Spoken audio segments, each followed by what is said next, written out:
اعوذ باللہ من الشیطان الرجیم بسم اللہ الرحمن الرحیم اللہم صلی علی محمد وعلی محمد وعجل فرج محمد۔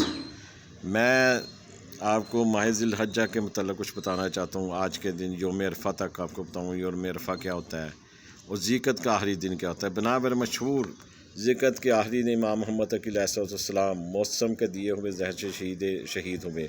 یہ واقعہ مامون کی موت سے تقریباً 2.5 سال بعد پیش ہے، جیسا کہ حضرت خود فرماتے تھے کہ 30 ماہ کے بعد کشائش ہوگی۔ آپ یہ کلمات آپ کے ساتھ مامون کے برے سلوک پر دلالت کرتے ہیں۔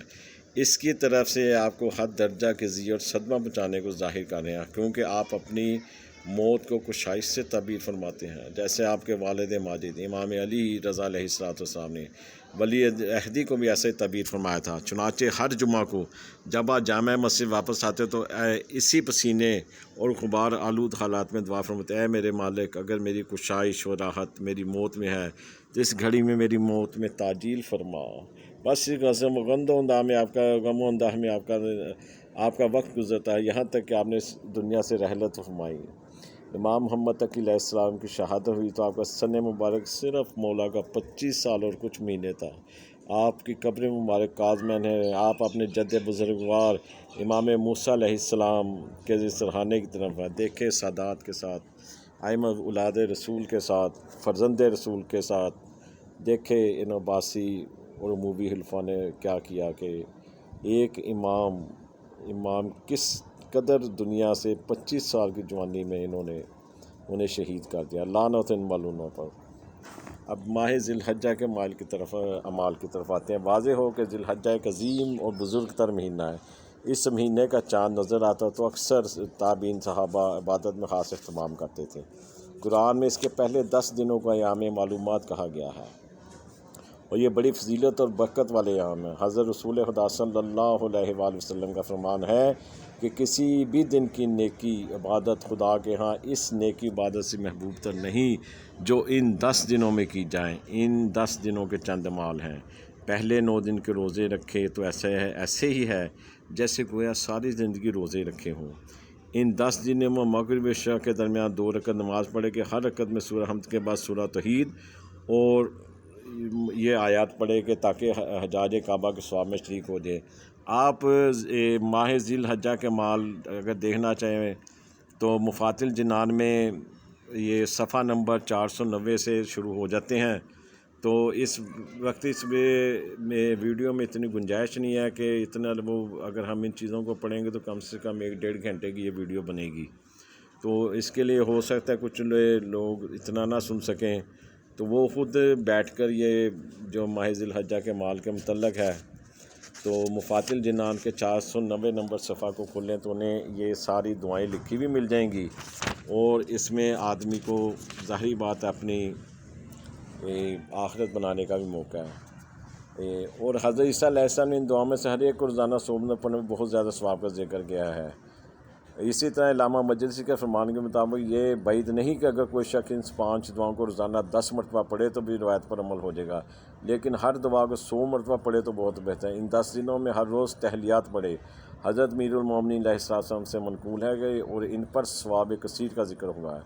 اگر ان کو روزانہ 10 مرتبہ پڑھے تو خوب ہے۔ وہ تحلیات یہ ہیں جو لا الہ الا اللہ عدد اللیالی والدہ لا الہ الا اللہ، یہ تقریباً یہ مفات الجنان میں لکھی ہوئی ہیں، یہاں سے شروع ہوتی ہیں۔ اسی طرح ذی الحجہ کا پہلے دن آ جاتا ہے، اس میں چند اعمال ہیں۔ روزہ رکھے، اس کا ثواب 80 مہینوں کے روزے رکھنے کے برابر ہے۔ نماز بی بی زہرا سلام اللہ بجا لائے۔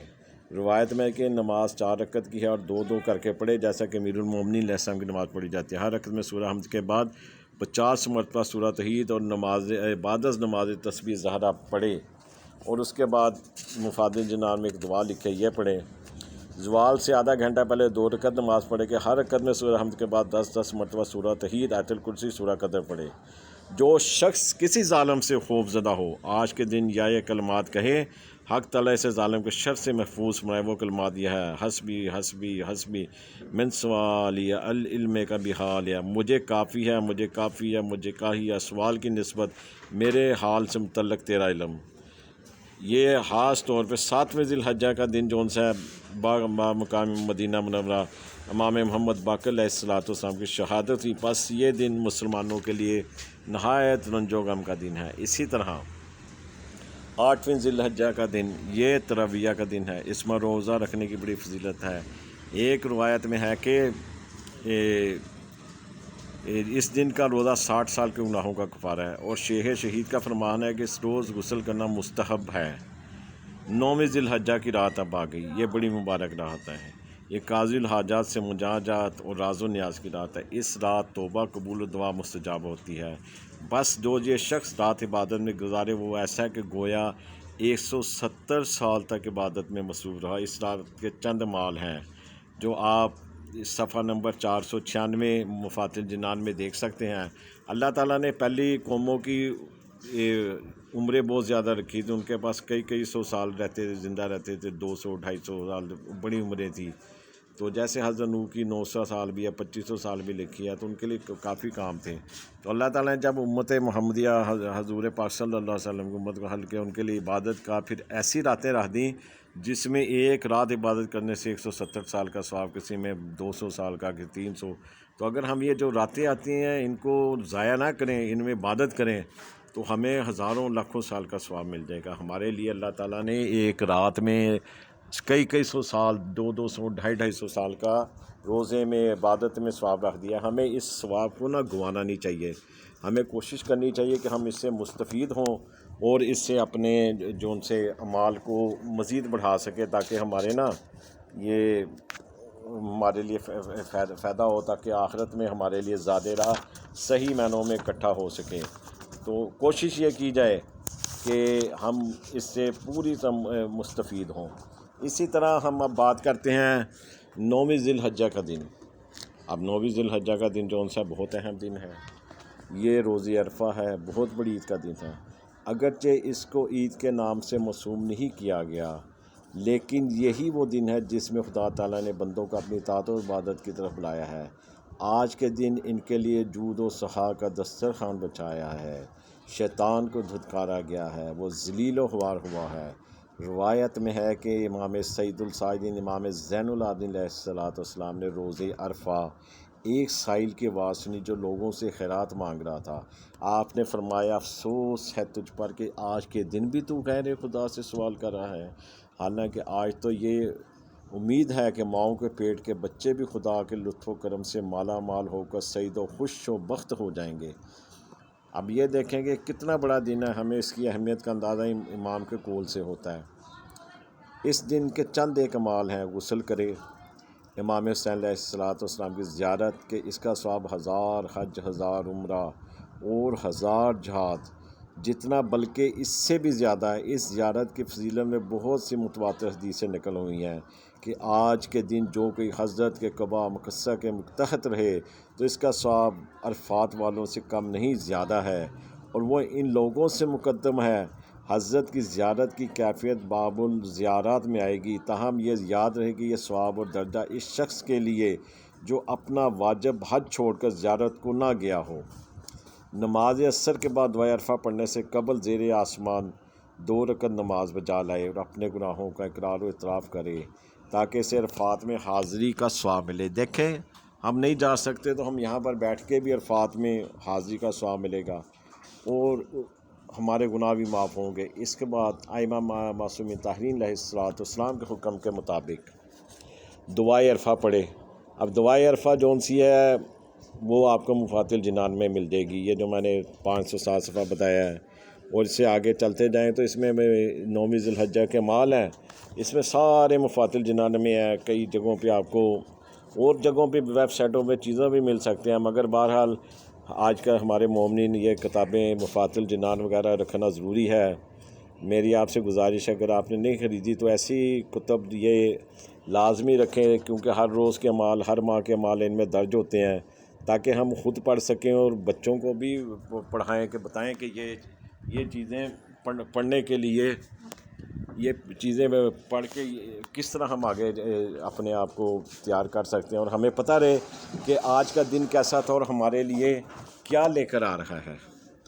تو کتاب کو روز مفات الجنان کو اپنی ایسی جگہ پہ رکھیں کہ آپ روز اس کے ہر دن کے حساب سے اس کے اندر اعمال اور چیزیں لکھی ہیں، تاکہ ہم کھولیں ہمیں نہ کرنا پڑے اس کے اوپر کہ کتاب اٹھانی ہے کرنی ہے، اپنی نماز والی جگہ کے قریب قرآن پاک کے پاس اسے بھی رکھیں تاکہ آپ کو اعمال کا پتہ چلتا رہے۔ تو اسی طرح یوم عرفہ کا روزہ مستحب ہے، بشرطیہ کہ دعائے عرفہ کے پڑھنے میں کمزوری آنے کا بھی خوف نہ ہو۔ زوال سے پہلے غسل کرنا بھی مستحب ہے، اور شب عرفہ و روز عرفہ زیارت امام حسین علیہ السلام بھی مستحب ہے، اس کو نہ مس کیا جائے، نہ اس کو پڑھنے میں کسی قسم کی کوتاہی نہ کی جائے۔ زوال کے وقت زیر آسمان نماز ظہر و عصر نیابت، متانت اور سنجیدگی سے بجا لے۔ اس کے بعد 2 رکعت نماز پڑھے کہ پہلی رکعت میں سورہ حمد کے بعد سورہ توحید اور دوسری رکعت میں سورہ حمد کے بعد سورہ کافرون پڑھے۔ بعد میں 4 رکعت نماز پڑھے کہ ہر رکعت میں سورہ حمد کے بعد 50 مرتبہ سورہ توحید کی قرأت کرے۔ اب اگر اس کو ایک دفعہ پھر سن لیں کہ پہلی رکعت میں سورہ حمد کے بعد سورہ توحید، دوسری رکعت میں سورہ حمد کے بعد سورہ کافرون، بعد میں 4 رکعت نماز پڑھے کہ ہر رکعت میں سورہ حمد کے بعد 50 مرتبہ سورہ توحید کی قرأت کرے۔ مؤلف کہتے ہیں کہ 4 رکعت وہی حضرت امیر المومنین علیہ السلام کی نماز ہے کہ جمعہ بروز جمعہ میں مذکور ہے۔ پھر فرماتے ہیں کہ 4 رکعت نماز کے بعد یہ 10 تسبیحات پڑھے جو رسول خدا صلی اللہ علیہ وآلہ وسلم سے مروی ہیں۔ سید ابن توسیع اپنی کتاب اقبال میں درج کی ہیں، اور وہ اس میں مفات الجناح میں 507 صفحے پر لکھی ہوئی ہیں۔ تکبیرات چیزیں طویل ہیں، طوالت ہوگی، یہ میں آپ کو پہلے بھی بتا چکا ہوں کہ اگر یہ چیزیں آپ مفات الجنان میں سے کریں گے تو آپ کو فوری مل جائیں گی۔ میں صفحہ نمبر بھی آپ کو بتا رہا ہوں۔ اسی طرح مولف کہتے ہیں کہ دعا مقام عرفات کا پھر طویل بھی ہے، لہٰذا ہم نے یہاں درج نہیں کی۔ لاوازی آج کے دن امام سید السعدی علیہ السلام کی وہ دعا پڑھے جو صحیفہ کاملہ میں 47ویں دعا ہے، یعنی کہ یہ صحیفہ کاملہ امام زین العابدین علیہ السلام کی کتاب ہے، اس میں 47ویں دعا ہے، دونوں جہانوں کے تمام مطالب و مقاصد پر مشتمل ہے۔ اس دعا کو صدق دل سے پڑھنے والے پر خدا کی رحمت ہو۔ اس دن پڑھی جانے والی دعا میں سے ایک سید الشہداء حضرت امام حسین علیہ السلام کی دعا بشیر و بشیر بسران غالب اسوی سے روایت ہے کہ روز عرفہ بوقت عصر میدان عرفات میں ہم حضرت کی خدمت میں حاضر ہوئے، تب آپ فرزندوں شیعوں کے ساتھ نہایت عاجزانہ طور پر اپنے خیمے سے باہر اور پہاڑ کی بائیں طرف کھڑے ہو کے کعبے کی سمت رخ کر لیا، اپنے دونوں ہاتھ چہرے کے سامنے رکھ کر پھیلا دیے، خدا کے حضور عاجزی اور مسکینی کی حالت میں یہ کلمات کہے، حمد ہے خدا کے لیے جس کے فیصلے کو کوئی بدلنے والا نہیں، کوئی اس کی عطا والا نہیں، کوئی اس جیسی صفت والا نہیں، اور وہ کشادگی کے ساتھ دینے والا ہے۔ اس نے قسم کی مخلوق بنائی ہے اور بنائی ہوئی چیزوں کو اپنی حکمت سے محکم کیا، دنیا میں آنے والی کوئی چیز اس سے پوشیدہ نہیں، اس کے ہاں کوئی مانت ضائع نہیں ہوتی، وہ ہر کام پر جزا دینے والا ہے، ہر تابع کو زیادہ دینے والا، ہر نالہ پر رحم کرنے والا ہے، وہ بھلائیاں نازل کرنے والا، چمکتے نور کے ساتھ مکمل کامل کتاب اتارنے والا ہے، وہ لوگوں کی دعاؤں کا سننے والا، لوگوں کے دکھ درد دور کرنے والا، درجے بلند کرنے والا، سرکشوں کی جڑ کاٹنے والا، پس نہیں کوئی معبود سوائے اس کے، نہیں کوئی چیز برابر اس کے، نہیں کوئی جس کے مانند، اور وہ ہے سننے والا، دیکھنے والا، باریک بین، خبر رکھنے والا، وہی ہر چیز پر قدرت رکھتا ہے۔ اے اللہ بے شک میں تیری متوجہ ہوں، تیرے اے میرے تیرے پالن ہار ہونے کی گواہی دیتا ہوں، مانتا ہوں کہ تو میرا پالن ہار، اور تیری طرف لوٹا ہوں کہ تو نے مجھ سے اپنی نعمت کا آغاز کیا، اس سے پہلے کہ میں وجود میں آتا تو نے مجھ کو مٹی سے پیدا کیا، پھر جگہ دی، بڑوں کی پشتوں میں امن دیا، مجھے موت سے اور ہر ماہ سال سے آنے والی آفات سے پس میں پیتر بھی ایک پشت سے ایک رحم میں آیا، ان